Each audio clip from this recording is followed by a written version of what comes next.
அழகே அழகு upcoming episode. மலருக்கு பர்த்டே சர்ப்ரைஸ் கொடுக்கறதுக்காக மதி, சுரேஷ், ரேவதி எல்லாருமே வீட்டுக்கு சீக்கிரமே வந்திருக்காங்க. எல்லாருமே வந்திருக்கதை பார்த்து மலரே ஆச்சரியப்படுறாங்க. என்ன எல்லாருமே சீக்கிரம் வந்துட்டீங்க அப்படின்னு சொல்லிட்டு.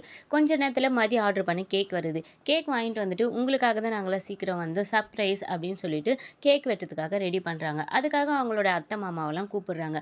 அவங்க எப்பவும் போல் மலரை ஏளனமாக பேசுகிறாங்க. ரேவதியும் மதியம் நாங்கள் தான் சர்ப்ரைஸ் பண்ணோம் அப்படின்னு சொல்லிட்டு அதுக்கப்புறம் எல்லாரும் கேக் வெட்டுறாங்க. எல்லாருக்கும் கேக் கொடுக்குறாங்க. அதுக்கப்புறம் ஒவ்வொருத்தராக மலருக்கு வாங்கின கிஃப்ட்டை கொடுக்குறாங்க. ரேவதி அவங்களுக்காக பர்ஸ் வாங்கியிருப்பாங்க. மதி பார்த்தீங்கன்னா வாட்ச் வாங்கியிருப்பாங்க. பாக்கியராஜினி எதுவும் வாங்கலையான்ட்டு ரேவதி கேட்குறாங்க. வாங்கியிருக்கேன் அப்படின்னு சொல்லிட்டு மிக்ஸி எடுத்துகிட்டு வந்து கொடுக்குறாரு.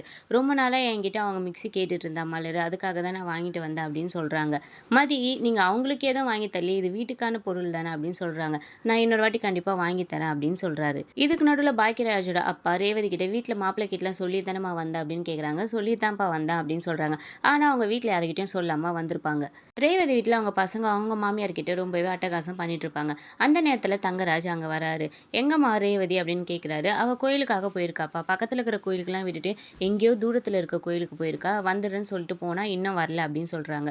அதுக்கப்புறம் சரிம்மா அவள் வந்துடுவான்னு சொல்லிட்டு பசங்களை அவனும் பார்த்துக்கிறேன்னு சொல்லிட்டு கூட்டு மேலே போகிறான்.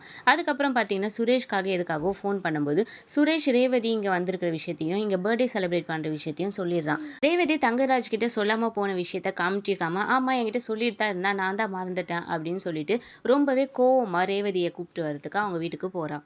ரேவதி, மதி, மலர் எல்லாருமே அந்த கிஃப்டெல்லாம் பார்த்துட்டு ரொம்ப சந்தோஷமாக ஜாலியாக பேசிகிட்டு இருக்காங்க. அந்த நேரத்தில் கரெக்டாக தங்கராஜ் அங்கே வந்துடுறாரு. தங்கராஜ் குரலை கேட்டோன்னே ரேவதி ரொம்பவே பயப்படுறாங்க. ஐயோ நம்ம சொல்லாமல் வந்துட்டோமே, இப்போ என்ன ஆக போகுது ஏதாக போகுதுன்னு தெரியாமல் வீட்டில் இருக்கவங்க எல்லாருமே சொல்லிட்டு வந்தாங்கன்னு நினச்சிக்கிட்டு ரேவதியை கூப்பிட்றாங்க. மாப்பிள்ளை வந்திருக்காரு வாமா அப்படின்னு கூப்பிட்றாங்க. ரேவதி பயத்தோடவே வெளியே வராங்க. அப்படியே என்னோட எபிசோட் முடியுது.